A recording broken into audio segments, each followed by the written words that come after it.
Olá, professor Thiago Martins, mais uma vez com você, hoje sem o meu tradicional uniforme, terminando aqui as demandas do dia. O dia foi puxado no escritório, então já gravando aqui direto assim com uma gravata, nem coloquei o uniforme.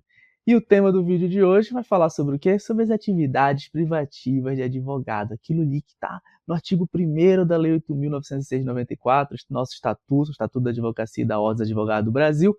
Mas antes da gente entrar nesse tema, não te esquece, deixa teu like aqui, se inscreve aqui no canal, se você ainda não está inscrito, se você ainda não está inscrita, ativa o sininho para você ficar ciente sempre que tiver vídeo novo e compartilha esse vídeo com quem ele possa gerar valor, com quem ele possa ajudar lá na aprovação no exame de ordem, ou alguém queira saber um pouco mais sobre as normas deontológicas, as normas éticas da advocacia, beleza? Então vamos lá, vamos falar sobre as atividades privativas de advogado. O nosso estatuto, a Lei 8.906 de 94, estabelece aquelas atividades que só advogado, só a advocacia, né, advogados e advogadas, podem exercer. E existem algumas incompreensões, algumas dúvidas, não só para o exame de ordem, mas de cunho prático também. Deixa eu tirar esse fone de ouvido aqui. Tirar esse fone de ouvido aqui. Foi mais difícil do que eu esperava tirar esse fone de ouvido. Estava embolado aqui com o microfone. Mas vamos lá, voltando. Como eu disse, há algumas dúvidas relativas a esse assunto. O que só advogado pode fazer? Quais são as atividades que o advogado pode fazer, mas pode também ser exercidas pelo próprio cidadão ou por outros profissionais? Quase não sai. Beleza? Vamos lá. Olha só. Antes de mais nada, vamos analisar aqui o artigo 1º do Estatuto da Advocacia, que você sabe que é a Lei 8.906 de 94, tá? A Lei Federal 8.906 de 94. E ele vai dizer pra gente, olha, são atividades privativas de advocacia, ou seja, só os advogados podem fazer, só os inscritos nos quadros da Ordem dos Advogados do Brasil podem postular em órgãos do Poder Judiciário e juizados especiais. Por que esse a qualquer está em vermelho? Porque esse termo foi declarado inconstitucional pela DI 1127. E eu já vou explicar para vocês numa tabelinha lá embaixo. Por quê? Por mais que o advogado seja imprescindível em regra na postulação, tá? Na busca da tutela jurisdicional perante o Poder Judiciário, tá? Nós vamos verificar que junto aos juizados especiais e em outros momentos também, ao que tange o Poder Judiciário como um todo, o advogado ele vai ser prescindível, ou seja, é possível que o cidadão acesse, tire o Poder Judiciário da inércia sem estar acompanhado de um profissional da advocacia. Nós vamos ver que são as situações que envolvem o juiz postulante, mas já vou mostrar uma tabelinha massa para você aí, para você não esquecer, beleza? Então, primeira atividade privativa de advocacia é a postulação junto ao Poder Judiciário, tá? Privativa junto ao Poder Judiciário, tá? Os juizados especiais, não, tá? Judiciais, não. Tá? E outras situações que eu já vou mostrar para vocês aqui. Olhem só. 2. As atividades de consultoria, assessoria e direção jurídica. Já vou explicar para vocês o que é consultoria, assessoria e direção jurídica de uma forma bem sucinta. Então, segundo ponto, só advogado pode prestar consultoria, assessoria e direção jurídica. Tiago, o meu irmão acabou de passar no exame de ordem, muito bom em direito tributário. Ele está sendo chamado ali por uma determinada pessoa para prestar uma consultoria jurídica ao que tange direito tributário. Ele pode? Não. Assessoria? Não.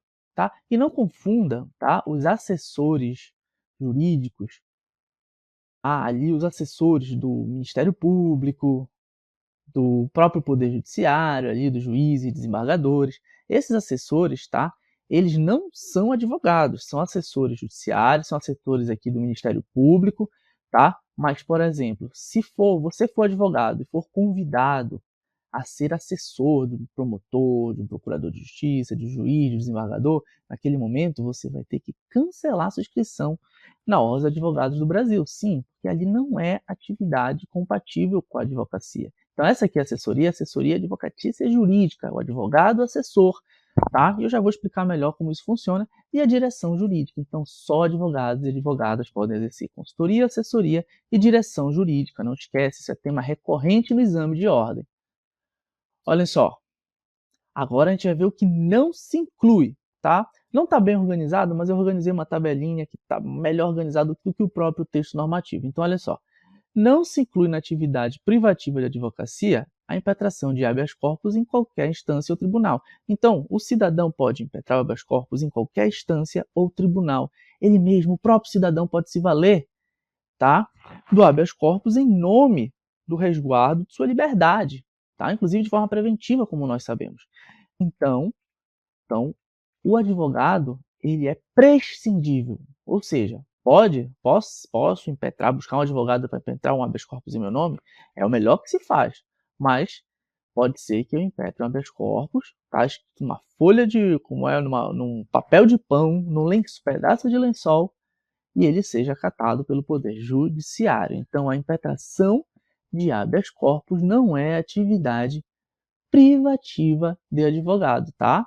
O advogado pode fazer, mas a ele não é conferida a privatividade no exercício desta atividade. Como eu disse para vocês, não está tão bem organizado, porque olha só, o parágrafo 2º vai falar de algo que é privativo dos advogados, olha só. Os atos e contratos constitutivos de pessoas jurídicas, ou seja, associações, empresas, sob pena de nulidade, só podem ser admitidos a registro nos órgãos competentes quando visados por advogados, ou seja, aquele visto, né? O advogado analisou, conferiu fé pública ali, conferiu, analisou dizendo ali, ó, este ato constitutivo e contrato está de acordo com a legalidade e pode ser admitido a registro no órgão competente, seja nos cartórios de pessoas jurídicas ou nas juntas comerciais. E por fim, aqui não é exatamente uma atividade, mas é uma vedação. Ó, os advogados eles não podem divulgar, advogados e advogadas não podem divulgar sua atividade advocatícia em conjunto com outra atividade. Então você é advogado e contador. Você não pode estar na sua placa, você não pode estar no seu cartão de visita lá, fulano de tal, advogado e contador. Advogado e corretor de imóveis, você não pode divulgar sua atividade em conjunto com outra atividade. Não quer dizer que você não possa exercer outra atividade. Sim, a advocacia não vai te proibir caso você tenha uma outra formação e exercer sua outra profissão. Isso é muito comum no curso jurídico, sou professor há muitos anos, uma década, e, enfim, vivenciei a advocacia como segunda graduação de muita gente mesmo. Talvez seja o curso que mais tenha pessoas em segunda graduação aí em todo o Brasil, com toda certeza. E claro que a pessoa que tem uma profissão pregressa, ela não vai ser impedida de exercer essa profissão caso ela venha se tornar advogado ou advogada, tá? Mas ela não vai poder divulgar em conjunto. Tem um cartão de visita lá, fulano de tal, advogado e contador. Né? Tem um meme, né, assim, antigo já, só você jogar no Google, aí jogue no Google e coloque aí, advogado e dançarino. Você vai ver aí que tem uma placa de um carro, um adesivo na parte traseira de um carro falando fulano de tal, advogado e dançarino. Não pode. Não pode. Assim como isso também se estende aos escritórios de advocacia, como o escritório não sei o que, advocacia e imóveis. Isso não pode haver essa divulgação. Então, por quê? Porque a advocacia é uma atividade única e ela não vai se coadunar, ela não vai ser prestada em consonância, em conjunto com outra atividade, tá? Mas como eu falei para vocês, eu organizei uma tabelinha para você aqui para que você entenda melhor. Então vamos lá. O que é atividade privativa de advogados? Então, nesses dois tópicos aqui, ó. Você já sabe, está aqui no parágrafo 1º, parágrafo 2º, olha, os atos e contratos constitutivos de pessoas jurídicas sob pena de nulidade, se não tiver o visto lá de advogado, ele será nulo, considerado nulo. Atos e contratos constitutivos de pessoas jurídicas serão nulos nesse quesito. Por quê? Considerando a ausência desse quesito. Por quê? Porque o advogado vai conferir a fé pública, ele que vai afirmar que aquele ato, que aquele contrato constitutivo daquela pessoa jurídica está de acordo com a legalidade vigente. Ó, sob pena de nulidade, só podem ser admitidos a registro nos órgãos competentes quando visados por advogados, ou seja, aquele visto, aquela assinatura do advogado garantindo que ali aquele ato, aquele contrato está de acordo com a legalidade. Vamos falar primeiro aqui da consultoria. Consultoria, assessoria e direção jurídica. O que é consultoria? A consultoria, o consultor jurídico, ele vai apontar uma solução. Ele é contratado, ele faz por uma consulta, e ele é contratado para saber, o cliente quer saber o que é preciso fazer, ou então o que ele não pode fazer para uma determinada situação, qual a melhor forma jurídica, qual o melhor enquadramento normativo para uma determinada conduta, ou seja, algo pontual, é uma consulta, que pode ser entregue ali um parecer, um estudo jurídico, ou mesmo ela pode ser verbal, tá? Ela pode ser verbal, ela pode ser uma orientação, mas é algo pontual. Já a assessoria, o advogado, ela tem um caráter um pouco mais permanente, vamos chamar assim, né? A pessoa vai estar ao lado ali do assessor, do assessorado, ela tem um critério temporal ao longo do tempo, como eu disse, ali você vai ser alguém que assessora a pessoa, e ela tem um conjunto de ser mais prática, né? Ela se aprofunda um pouco mais na prática. Então, eu sou contratado para ser assessor jurídico de alguém, e aí a pessoa quer que eu analise contratos, quer que eu postule em juízo, quer que eu preste a própria consultoria, tira dúvidas comigo, ou seja, eu realizo, eu não trabalho apenas em um ponto pontual, de uma consulta específica. Eu estou assessorando, eu estou auxiliando, eu estou ao lado de alguém. Já a direção jurídica é a gestão de setores jurídicos, desde escritórios de advocacia ou setores e departamentos jurídicos, sejam em empresas ou em órgãos e entidades da administração pública. É a gestão jurídica. Se enquadra aí a própria controladoria jurídica. Entendido? Então esse é o ponto que nós precisamos analisar. E aí falta a gente analisar isso aqui, ó.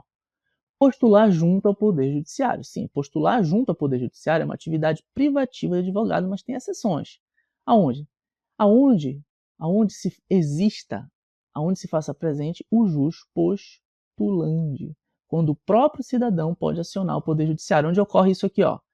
Justiça do Trabalho, mas, claro, observando a súmula 425 do TST, que está aqui exposta para vocês, juizados especiais, dentro dos limites dos juizados especiais, por óbvio, e ação de alimentos. Tá? Na ação de alimentos, sim, eu vou mostrar para vocês, é possível que o cidadão tire o Poder Judiciário da inércia, busque a tutela jurisdicional sem a presença de um advogado. Então, nesses pontos aqui, a postulação junto ao Poder Judiciário, ela não é privativa dos advogados nesses quesitos aqui, ó, Justiça do Trabalho, Juizados Especiais e Ação de Alimentos, onde se fazem presentes o juiz postulante, tá?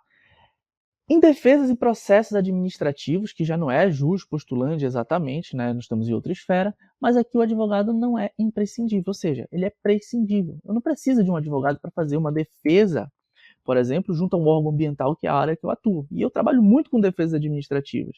A maioria das pessoas acabam procurando um profissional, um advogado, para fazer a defesa administrativa, ou são indicados pelos engenheiros, pelos técnicos que as assessoram.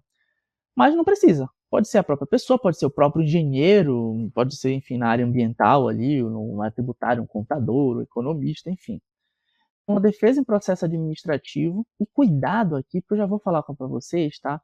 Nós tínhamos a súmula 343 do STJ, que falava que em processos administrativos disciplinares, o advogado era obrigatório em todas as fases, mas ela recentemente foi cancelada porque ela estava em discordância com a súmula vinculante número 5 do STF. Mas eu já vou mostrar para vocês, tá?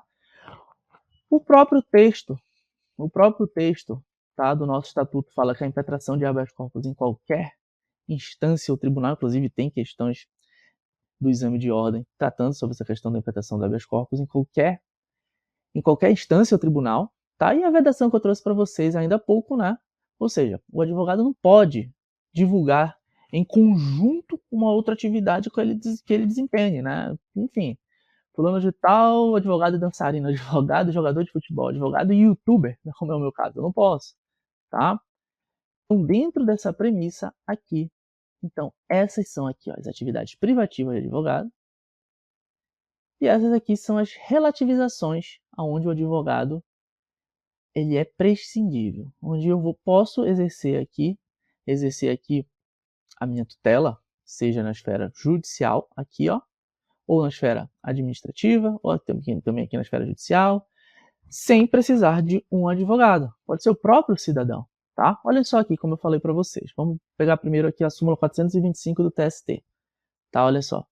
O juiz postulante das partes, estabelecido no artigo 791 da CLT, limita-se às varas do trabalho e aos tribunais regionais do trabalho, não alcançando a ação rescisória, a ação cautelar, o mandado de segurança e os recursos de competência do TST, do Tribunal Superior de Justiça. Então, ó, o juiz postulante do seu trabalho, ela vai se restringir até aqui, ó, às varas e aos tribunais regionais do trabalho. Sugiro que você, caso se interesse, dê uma aprofundada nisso aqui, tá? Tem umas coisas além. Mas para a tua prova de ética profissional, para o exame de ordem, basta saber isso aqui.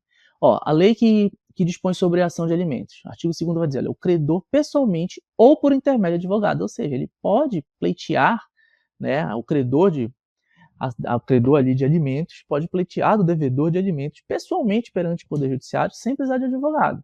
Dirigir-se ao juiz competente, qualificando-se e explorar sua necessidade, provando apenas o parentesco ou a obrigação de alimentar do devedor, indicando seu nome, sobrenome, residência ou local de trabalho, profissão e naturalidade, quanto ganha aproximadamente e os recursos de que dispõe.